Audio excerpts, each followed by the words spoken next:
Good morning, જય Shri Krishna.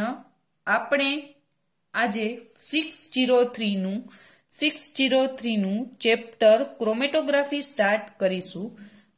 Chromatography છે એ બે વર્ડથી બનેલો શબ્દ છે.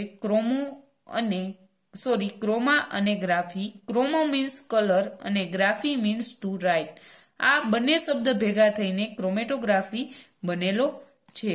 હવે આપણે ડેફિનેશન જોશું ક્રોમેટોગ્રાફીની. Chromatography is a physical method of separation. Physical method of separation એટલે કે ક્રોમેટોગ્રાફી છે તે ફિઝિકલ મેથડ ઓફ સેપરેશન છે. This method is very quite can be use with small quantity of sample. આ જે મેથડ છે એમાં આપણે જે સેમ્પલ છે એનું ક્રોમેટોગ્રાફીની મદદથી આઈડેન્ટિફિકેશન કરવું છે તો એ આપણે સ્મોલ ક્વોન્ટિટીમાં લેવાનો થશે. Along with separating the constituent concentration of each constituent can be determined with high accuracy and high precision. High accuracy and high precision ની મદદથી કોઈ પણ કોન્સન્ટ્રેશન આપણે ફાઇન્ડ કરવાનો છે તે હાઈ આપણે એક્યુરેસી અને પ્રિસિઝન મળશે. એટલે કે કોઈ પણ કોન્સ્ટિટ્યુયન્ટને આપણે ફાઇન્ડ કરી છીએ તો એમાં એની એક્યુરેસી અને પ્રિસિઝન બંને સારા હશે. હવે એક્યુરસી અને પ્રિસિઝન શું છે તેની ડિટેલમાં આપણે એરર્સ ચેપ્ટરમાં માહિતી મેળવશું. In chromatography the compound of a mixture are distributed between a two phase. એટલે કે ક્રોમેટોગ્રાફી છે એમાં જે કમ્પાઉન્ડ મિક્સચરનું આપણે કમ્પાઉન્ડ જે હોય છે કે એમાં મિક્સચર ઓફ કમ્પાઉન્ડ એટલે એક કરતા વધારે કમ્પાઉન્ડ મિક્સ કરી અને આપણે આઈડેન્ટિફિકેશન કરવાનું છે કે આ પોઈન્ટ છે ત્યાં આ કમ્પાઉન્ડ આવેલો છે અને આ પોઈન્ટ છે ત્યાં આ કમ્પાઉન્ડ આવેલો છે. તો એ આપણે આરએફ વેલ્યુની મદદથી ડિટર્મિનેશન કરી શકશું. આપણે આજ લેક્ચરમાં આગળ આપણે ડેફિનેશન જોશું જેથી તમને વધારે ખ્યાલ આવશે. ટૂંકમાં ક્રોમેટોગ્રાફીની મદદથી જે સેપરેશન થાય છે એમાં બે ફેઝ હોય. પેલું ફેઝ છે તે સ્ટેશનરી ફેઝ છે, પોરસ સોલિડ અથવા તો લિક્વિડ મટીરિયલનું હશે. અને મોબાઈલ ફેઝ હશે ઈ શું હશે તો કે ગેસ અથવા લિક્વિડનું હશે. હવે ક્રોમેટોગ્રાફી જેમ ચેન્જ થશે તેમ એના સ્ટેશનરી ફેઝ અને મોબાઈલ ફેઝ છે એ પણ ચેન્જ થશે. તો અહીં સુધીનું નોટ ડાઉન કરી લ્યો, ત્યારબાદ આપણે નેક્સ્ટ જોશું.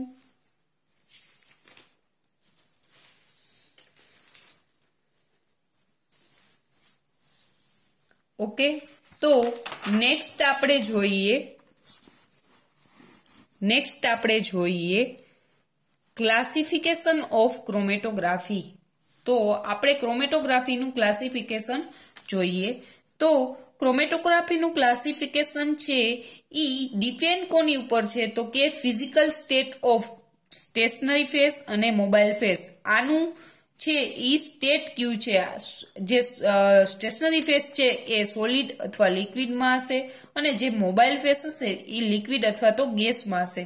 તો એનો જે સ્ટેટ છે એટલે કે એની જે અવસ્થા છે એના ઉપર એનું ક્લાસિફિકેશન છે તે ડિપેન્ડ રહેશે. અહીં તમને જુદી જુદી ક્રોમેટોગ્રાફીના નામ આપેલા છે, તેના સ્ટેશનરી ફેઝ અને મોબાઈલ ફેઝ શું જે તે ક્રોમેટોગ્રાફી બદલશે એ રીતના સ્ટેશનરી ફેઝ અને મોબાઈલ ફેઝ પણ ચેન્જ થશે. અત્યારે જો તમને આ સ્ટેશનરી ફેઝ અને મોબાઈલ ફેઝ શું છે એ તમને નહીં ખબર પડે કે કઈ ક્રોમેટોગ્રાફીમાં સ્ટેશનરી ફેઝ કયો છે અને મોબાઈલ ફેઝ કયો છે તો તમને આગળ ચેપ્ટરમાં કંઈ નહીં આવે. એટલે થોડુંક ધ્યાન આપજો. એબ્સોર્પ્શન ક્રોમેટોગ્રાફી હશે. એબ્સોર્પ્શન ક્રોમેટોગ્રાફી કે જેમાં સ્ટેશનરી ફેઝ તરીકે સોલિડ અને મોબાઈલ ફેઝ તરીકે શું હશે લિક્વિડ હશે.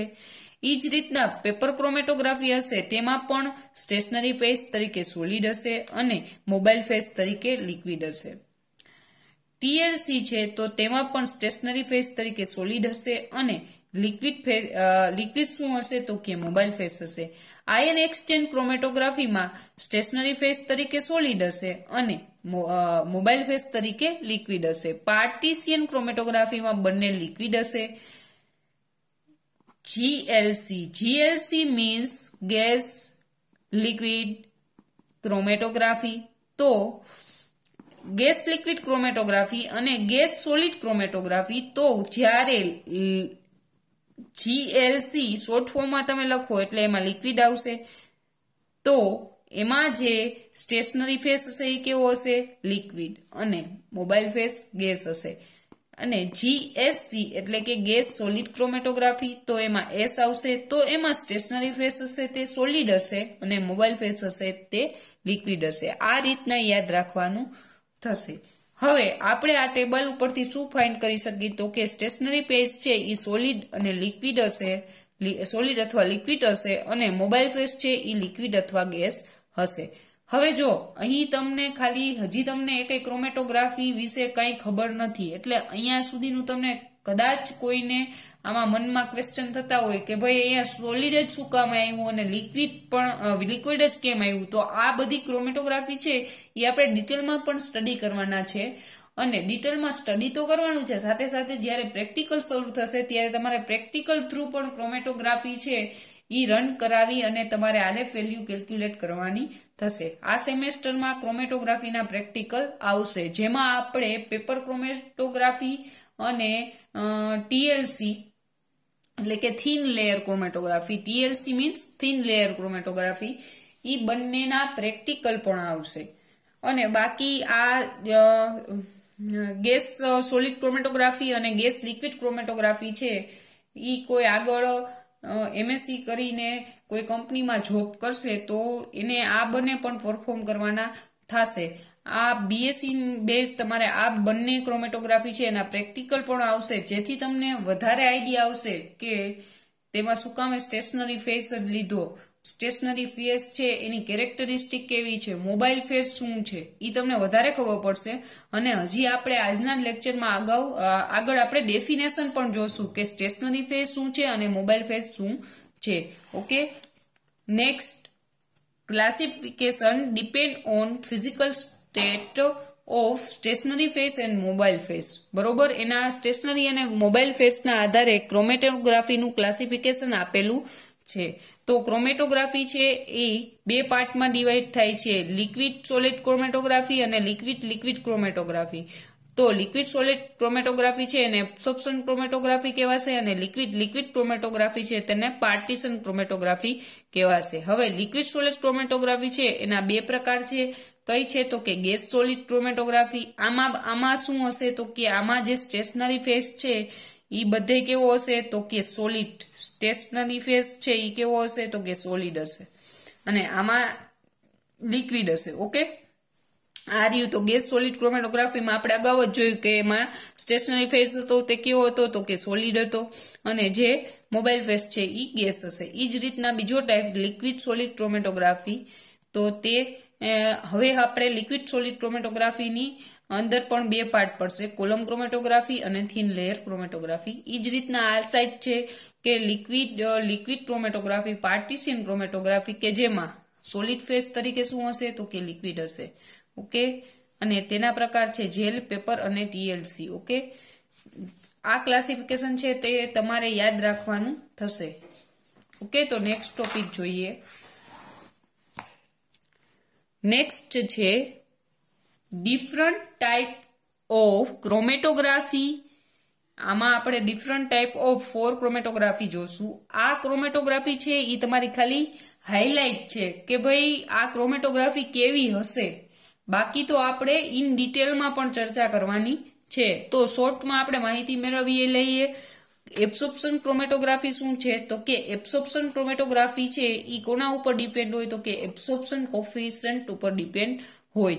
તેમાં સ્ટેશનરી ફેસ તરીકે શું હોય? તો કે સોલિડ હોય. ઈ સોલિડના એક્ઝામ્પલ છે કે સ્ટેશનરી ફેસ તરીકે તમે એલ્યુમિનિયા વાપરી શકો, MgO વાપરી શકો અને સિલિકા જેલ, અથવા તો આ ત્રણેયનો ઉપયોગ કરીને સ્ટેશનરી ફેસ તમારો બનાવવામાં આવેલો હોય. અને મોબાઈલ ફેસ તરીકે તમે લિક્વિડ વાપરી શકો. મોબાઈલ ફેસ તરીકે લિક્વિડ વાપરી શકો એનો મિનિંગ એ થાય કે તમારે મોબાઈલ ફેસ તરીકે કોઈ પણ સોલ્વન્ટનો યુઝ કરવાનો થશે. સેકન્ડ ટાઈપ છે partition chromatography. Partition chromatography is operate by a mechanism analogous to counter current distribution. એટલે કે પાર્ટીશિયન ક્રોમેટોગ્રાફી છે એ આ જે કાઉન્ટર કરંટ ડિસ્ટ્રીબ્યુશન છે એની મિકેનિઝમ ઉપર વર્ક કરે છે. The fix phase may be liquid and solid is absorbed at the support. એટલે કે એમાં આપણે કોઈ પણ સોલિડ મટીરિયલ છે, લિક્વિડ હોય એ સોલિડ મટીરિયલના સપોર્ટ તરીકે હોય. In this case the solvent is distributed between fixed liquid and movable liquid. એટલે કે કોઈ પણ તમે સોલિડ સપાટી છે, સોલિડ, એની ઉપર તમારે લિક્વિડ રાખવાનું થાય અને પછી તમારે લિક્વિડ મોબાઈલ ફેસ તરીકે રન કરવાનું થાય. આ કઈ રીતના હોય એ આપણે નેક્સ્ટ જોશું. Okay, this technique is known as partition chromatography. એના બે પ્રકાર હોય, લિક્વિડ ક્રોમેટોગ્રાફી અને gas liquid chromatography. Okay, ion exchange chromatography, તો નામ ઉપરથી જ તમને ખબર પડી જાય કે તેમાં શું થતું હશે, તો કે આયન એક્સચેન્જ થતા હશે. હવે જો તમને અહીંયા સ્પીડ વધારે લાગતી હશે, પણ અહીં તમારે ખાલી એટલું જ નામ જ સમજવાના છે. ભાઈ એબ્સોર્પ્શન ક્રોમેટોગ્રાફી હોય તો એમાં સ્ટેશનરી ફેઝ સોલિડ હોય અને ઓલો લિક્વિડ હોય. પાર્ટીશિયન હોય તો એમાં બંને લિક્વિડ હોય અને એના ટાઈપ કયા છે. આમાં તમારે ઇન ડિટેલ જવાનું નથી અને આ ટોપિક છે એ તમારે અત્યારે યાદ પણ રાખવાનો નથી. તમે ઓટોમેટિક, હું તમને પેપર ક્રોમેટોગ્રાફી છે તો એ એબ્સોર્પ્શન ક્રોમેટોગ્રાફી છે, તો હું પેપર ક્રોમેટોગ્રાફી સમજાવું એટલે તમને એબ્સોર્પ્શન ક્રોમેટોગ્રાફી તો તમને સમજાય જ જાય છે. અને આમાં તો ખાલી એમાં તમને હાઇલાઇટ આપેલી છે કે ભાઈ આ રીતના 4 પ્રકારે ક્રોમેટોગ્રાફી હોય. ઓકે, એટલે આપણે ઝડપથી રિવાઇઝ કરી લઈએ કે ભાઈ ઈ વસ્તુ ઝડપથી આપણે જોઈ લઈએ કે ઈ વસ્તુ શું કહેવા માંગે છે. આજના લેક્ચરમાં તમને ડેફિનેશન કે કોઈ પણ ટોપિક છે કે કોઈ પણ એની ડેફિનેશન છે કે કોઈ પણ પાર્ટ છે એ ન સમજાય તો કોઈ મૂંઝાતા નહીં. આપણે બીજા લેક્ચરમાં આપણે એક એક ક્રોમેટોગ્રાફી સમજશું તો તેના ઉપરથી તમને આગળનું સમજાઈ જાય. ઓકે, આગળનું તમને બધું સમજાઈ જશે. અને એમાં પણ ન સમજાય કદાચ તો તમે બાય પ્રેક્ટિકલી જ્યારે કરશો ક્રોમેટોગ્રાફી ત્યારે તમને વધારે આઈડિયા આપશે કે ક્રોમેટોગ્રાફી શું વસ્તુ છે. ઓકે, હવે આયન એક્સચેન્જ ક્રોમેટોગ્રાફી છે તો આયન એક્સચેન્જ ક્રોમેટોગ્રાફીમાં શું હોય તો કે એમાં આ રીતના સ્ટેશનરી ફેઝ તરીકે રેઝિન હોય અને આ મેટલ આયન છે. ઈ બંને વચ્ચે સ્ટેશનરી એના મોબાઈલ ફેસમાં બંનેમાં સેમ્પલ રન કરાવશું એટલે આયન છે ઈ એક્સચેન્જ થઈ જશે. અહીં કેટાયન તરીકે H+ છે અને આમાં શું છે તો કે M+ છે. તો આ બંને આયન એક્સચેન્જ થઈ જશે એટલે આપણે કંઈક આ રીતનું મળશે. ઓકે, એ જ રીતના બીજી રિએક્શન આપેલી છે કે જેમાં N આયન એક્સચેન્જ કરવાનું થશે. ઓકે, એટલે આ બંને રિએક્શનમાં આયન એક્સચેન્જ થયું છે એટલા માટે આયન એક્સચેન્જ ક્રોમેટોગ્રાફી એનું નામ છે. ગેસ ક્રોમેટોગ્રાફી, તો ગેસ ક્રોમેટોગ્રાફીમાં બે પાર્ટ છે, gas solid chromatography, gas liquid. તમારે યાદ કઈ રાખવાનું, તો આ યાદ કઈ રીતના રાખવાનું તો કે ગેસ સોલિડ ક્રોમેટોગ્રાફી છે, વચ્ચે શું આવ્યો S, એટલે એનો સ્ટેશનરી ફેઝ કેવો હશે, સોલિડ હશે. આમાં વચ્ચે શું આવ્યું તો કે L, એટલે એનો સ્ટેશનરી ફેઝ હશે કેવો હશે, લિક્વિડ. બાકી તો તમને નામ ઉપરથી જ ખબર પડી જશે કે મોબાઈલ ફેસ છે એ એનો કયો હશે તો કે ગેસ જ હશે. ઓકે, ત્યારબાદ આપણે નેક્સ્ટ જોઈએ. અને એક પોઈન્ટ કે ગેસ સોલિડ ક્રોમેટોગ્રાફી અને ગેસ લિક્વિડ ક્રોમેટોગ્રાફી. તો ગેસ લિક્વિડ ક્રોમેટોગ્રાફી છે એ મોર પોલાર હશે. શેનાથી તો કે ગેસ સોલિડ ક્રોમેટોગ્રાફી. એ તો ઓબ્વિયસલી એમ જ હોય કારણ કે આમાં લિક્વિડ હોય. ગેસ લિક્વિડ ક્રોમેટોગ્રાફી હશે તો એમાં સ્ટેશનરી ફેઝ તરીકે પણ લિક્વિડ અને ગેસ નો યુઝ થશે.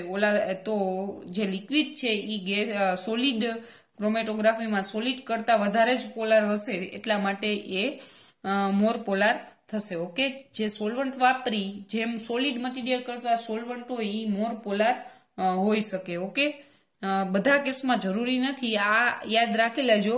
એક માર્કમાં તમારે પૂછાશે કે ગેસ લિક્વિડ ક્રોમેટોગ્રાફી છે અને ગેસ સોલિડ ક્રોમેટોગ્રાફી છે તો તેમાં મોર પોલાર કોણ હોય, તો ગેસ લિક્વિડ ક્રોમેટોગ્રાફી છે તે વધારે મોર પોલાર થશે કારણ કે સોલ્વન્ટ છે એ આપણે વધારે યુઝ કરવાનું હોય. ઓકે, હવે ત્યારબાદ આપણે નેક્સ્ટ જુદી જુદી આ ચેપ્ટરમાં જે વર્ડ આવશે કે ભાઈ સ્ટેશનરી ફેઝ છે તો તમારે સ્ટેશનરી ફેઝ આગળ હું બોલું એટલે તમારે શું સમજવાનું, તો સ્ટેશનરી ફેઝ કોને કહેવાય એ હું તમને સમજાવું, મોબાઈલ ફેઝ કોને કહેવાય, ક્રોમેટોગ્રાફ. આ રીતના જુદી જુદી 10 ડેફિનેશન જોવાની છે આજના લેક્ચરમાં કે પછી તમારે સમજી જવાનું ભાઈ સ્ટેશનરી ફેઝ છે તો આ સ્ટેશનરી ફેઝની વાત કરે છે.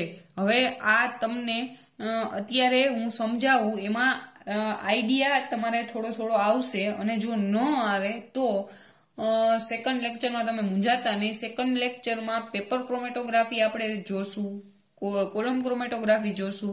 તો એક એક ક્રોમેટોગ્રાફી દરરોજ એક લેક્ચરમાં આપણે સ્ટડી કરશું, જેથી તમને વધારે આઈડિયા આવશે. કે હું તમને અહીંયા ફિગર ડ્રો કરીને સમજાવવાની પૂરી ટ્રાય કરીશ કે જેથી તમને વ્યવસ્થિત રીતના સમજાઈ જાય. અને આ જે બધા ચેપ્ટર છે એ બાય પ્રેક્ટિકલી, એટલે કે તમારું પ્રેક્ટિકલમાં તમે પ્રેક્ટિકલ નોલેજ વધારે હોય અને તમે જો પ્રેક્ટિકલી વિચારી શકો તો તમે આમાં ઇઝીલી લખી શકો. બાકી તમે આમાં એક ડેફિનેશન અને એક ટોપિક છે એને તમે જો ગોખશો તો તમને કાંઈ યાદ રહેશે નહીં. પણ જો તમે એકવાર જે તે ક્રોમેટોગ્રાફી સમજેલી હશે તો તમને ઝડપથી આઈડિયા આવશે. ઓકે, તો સ્ટેશનરી ફેઝ એટલે શું?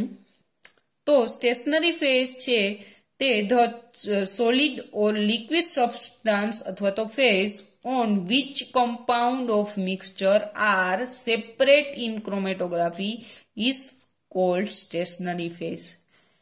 એટલે કે જે ક્રોમેટોગ્રાફી આપણે કોઈ પણ ક્રોમેટોગ્રાફી છે એમાં આપણે જે મિક્સચર ઓફ કમ્પાઉન્ડ લીધું છે એને સેપરેટ કરવા આપણે જે ફેસ દ્વારા એ સેપરેટ થાય.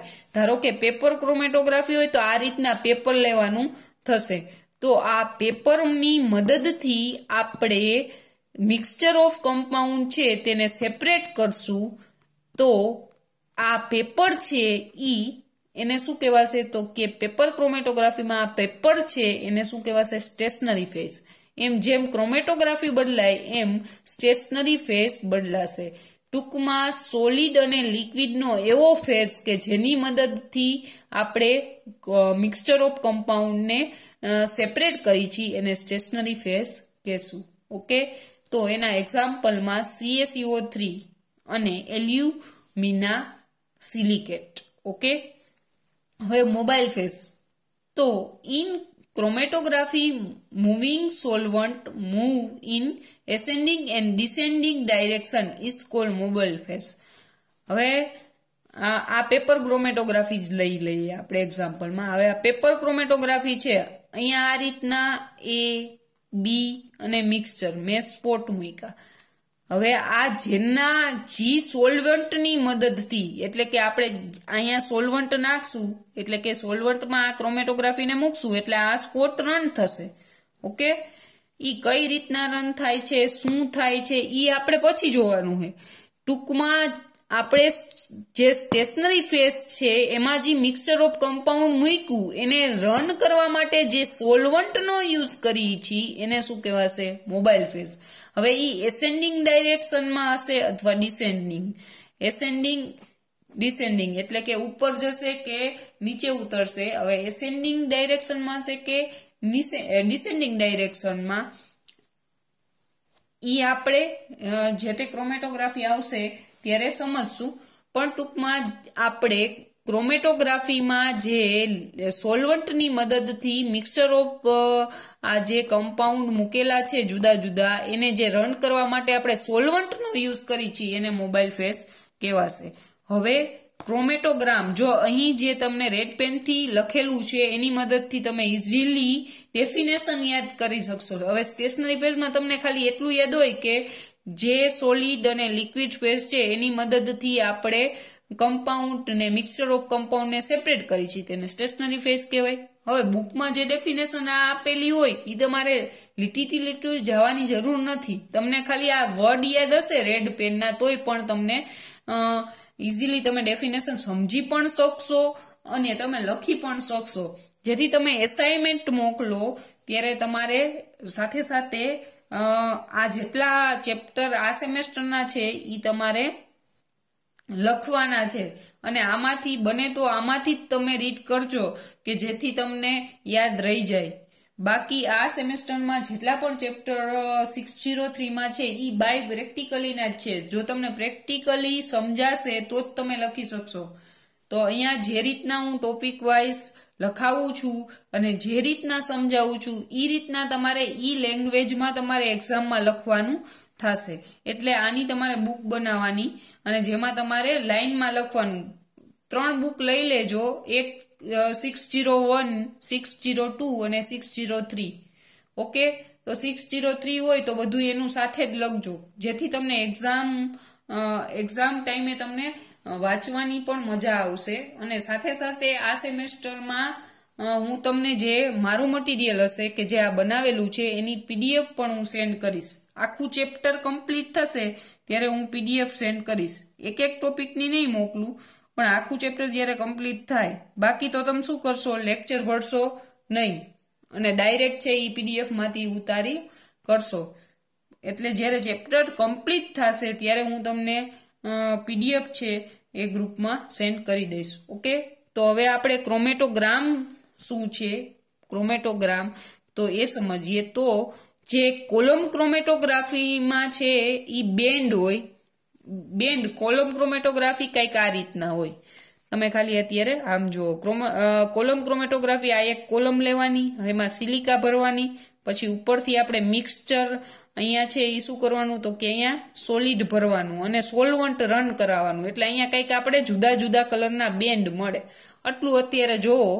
કાલના લેક્ચરમાં હું તમને કોલમ ક્રોમેટોગ્રાફી કરાવીશ, એટલે તમને ખબર પડશે કે આવી રીતના જુદા જુદા બેન્ડ જોવા મળે. તો આ જે બેન્ડ જોવા મળે ને, બેન્ડ, એને શું કહેવાશે, તો કે એને છે ને ક્રોમેટોગ્રામ કહેવાશે. ઓકે, એટલે ડેફિનેશનમાં શું છે, in column chromatography different band are obtained at different distance depend on affinity for stationary phase and mobile phase. આ જે બેન્ડ મળે છે એ શેના ઉપર હોય, તો કે એનો ડિપેન્ડ શેના ઉપર હોય, તો કે સ્ટેશનરી ફેઝ અને મોબાઈલ ફેઝ. કોઈ પણ ડેફિનેશન છે અને કોઈ પણ વસ્તુ છે આ ચેપ્ટરની એ શેના ઉપર ડિપેન્ડ હોય, તો કે સ્ટેશનરી ફેઝ અને મોબાઈલ ફેઝ ઉપર. કારણ કે ક્રોમેટોગ્રાફી શેના ઉપર ડિપેન્ડ છે, તો કે સ્ટેશનરી અને મોબાઈલ ફેઝ. તો એની કોઈ પણ અંદર જે સબ પાર્ટ હોય એ બધા શેના ઉપર ડિપેન્ડ હશે, તો કે ક્રોમેટોગ્રામ ઉપર ડિપેન્ડ હશે. This column containing different band of component is called chromatogram. કે જે જુદા જુદા બેન્ડના કમ્પોનન્ટ, જેમ કમ્પોનન્ટ અલગ અલગ હશે એમ બેન્ડ છે એ અલગ અલગ મળશે, એને ક્રોમેટોગ્રામ કહેવાશે. ફોર્થ ડેફિનેશન, ડેવલપમેન્ટ એટલે શું, તો કે જે આ બેન્ડ મળે, આવી રીતના આપણે હતું કે ભાઈ કોલમ ક્રોમેટોગ્રાફી છે તો એમાં બે આ અલગ અલગ બેન્ડ મળશે. તો આ બંને વચ્ચેનો જે ડિસ્ટન્સ છે એ વધારવા માટે આપણે જે સોલ્વન્ટ નાખશું એને શું કહેવાશે, તો કે આપણે ક્રોમેટોગ્રાફીનું ડેવલપમેન્ટ આપણે જોઈએ. In chromatogram when distance compound is very close to each other, કે જ્યારે આ બંને છે એ બેન્ડ છે એ સાવ આપણે નજીક નજીક મળશે ત્યારે આપણે એને બંને વચ્ચેનું ડિસ્ટન્સ છે એ ઇન્ક્રીઝ કરવું છે. To increase the distance between two adjacent band the solvent is poured slowly to top so that distance between a band is increased. This phenomena is known as development of chromatogram. એટલે કે જે ક્રોમેટોગ્રામ છે એના development માટે આપણે જે solvent use કરશે કે જેનાથી મદદથી શું થશે, તો કે increase distance between two adjacent band. એટલે કે એ બંને વચ્ચે બેન્ડ વચ્ચે આપણે શું કરશી, તો કે ડેવલપ કરશી, અને ડેવલપમેન્ટ કહેશે. હવે ડેવલપર એટલે શું, તો કે જે આપણે જો ડેવલપર એટલે શું થશે, તો કે જે સોલ્વન્ટ આપણે યુઝ કરી છે ડેવલપમેન્ટ માટે. ડેવલપમેન્ટ એટલે શું, તો કે ડેવલપમેન્ટ એટલે કે બંને વચ્ચે જે બેન્ડ છે એની વચ્ચે જો ક્લોઝ હોય તો એને આપણે શું કરવાનું, વધારવાનું. તો ઈ વધારવા માટે આપણે જે સોલ્વન્ટ વાપરીએ છીએ એને ડેવલપર કહેવાશે. The solvent which is use for the development of chromatography is called developer. Okay, આ છે ઈ ડેફિનેશન છે એ કોના માટેની છે, તો કે કોલમ ક્રોમેટોગ્રાફીની ડેફિનેશન છે. નેક્સ્ટ છે ઇલ્યુઅન્ટ. ઇલ્યુઅન્ટ એટલે શું છે, તો કે આ ડેફિનેશન છે એ એબ્સોર્પ્શન ક્રોમેટોગ્રાફીની છે. કે તમે જે એબ્સોર્પ્શન ક્રોમેટોગ્રાફી છે તેના માટે સોલ્વન્ટ કયો યુઝ કરો છો તેને ઇલ્યુઅન્ટ કહેશે.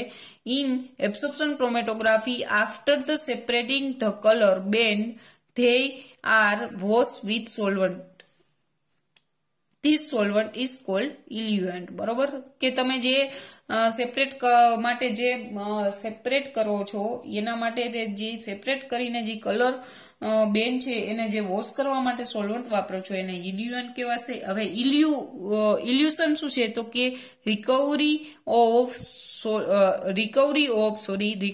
Of constituent in present of zone extract, એટલે કે the substance present in zone are extracted with a suitable solvent. This process is recovery constituent chromatography. એટલે કે ક્રોમેટોગ્રાફી છે એના જે રિકવરી પ્રોસેસ કરો એના માટે જે પ્રેઝન્ટ ઝોનમાં જે એક્સટ્રેક્ટ હોય એને ઇલ્યુએશન કહેવાશે. ઓકે, હવે ઇલ્યુઅન્ટ એટલે શું તો કે સોલ્યુશન આફ્ટર ઇલ્યુશન, એટલે કે after the complete elution the solution is ઓબ્ટેન્ડ.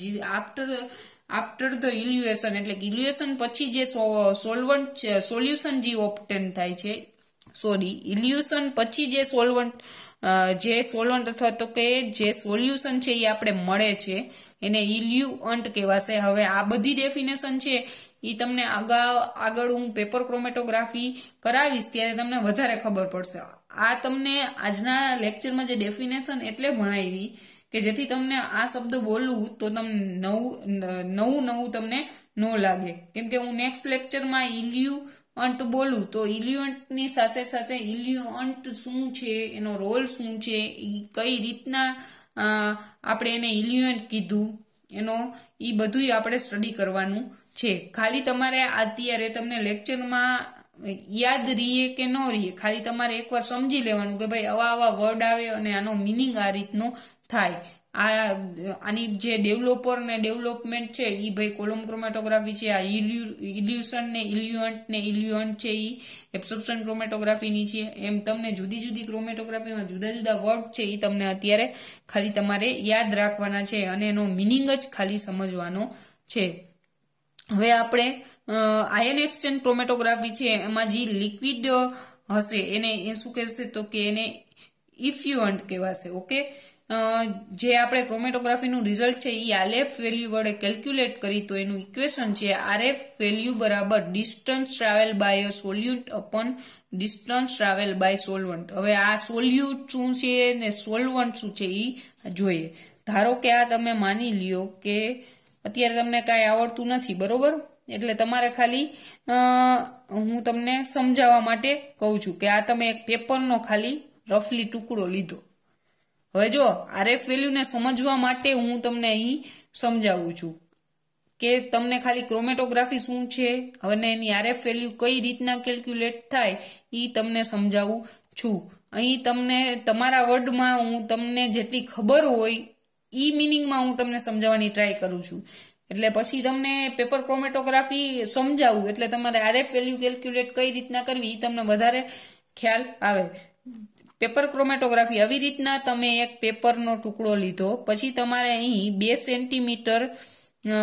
Centimetre લઈને એક આ રીતના લાઈન ડ્રો કરવાની. અહીંયા આવે કમ્પાઉન્ડ એ, બી અને મિક્સચર.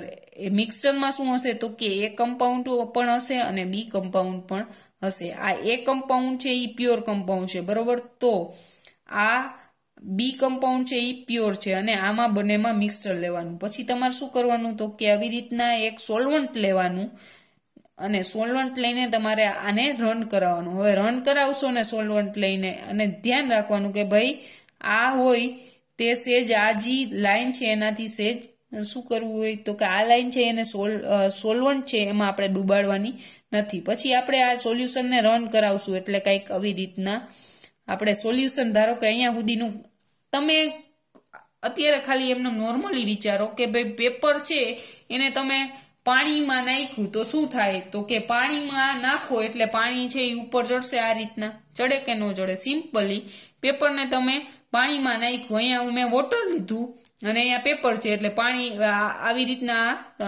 ઉપર ચડશે પાણી. તો અહીંયા કેમેસ્ટ્રીમાં ક્રોમેટોગ્રાફી છે એમાં આપણે અહીંયા જુદા જુદા કમ્પાઉન્ડને મિક્સચર લઈએ છીએ તો એ શું થશે તો કે સોલ્વન્ટ છે આપણે અહીંયા પાણીની જગ્યાએ સોલ્વન્ટમાં નાખશું તો એ ઉપર રન થશે. તો આ લાઈન જેટલી આપણે રન કરાવી એને શું કહેવાય તો કે એને સોલ્વન્ટ. બરોબર, આ અહીંયા સોલ્વન્ટ હશે ને અહીંયા જુદો, અહીંયા એ પણ એની સાથે રન થયેલો મળશે, બી પણ મળશે, આ મિક્સચરમાં એ અને બી કંઈક મળશે. તો હવે આપણે આરએફ વેલ્યુ કેલ્ક્યુલેટ કરવી હોય તો શું કરવાનું?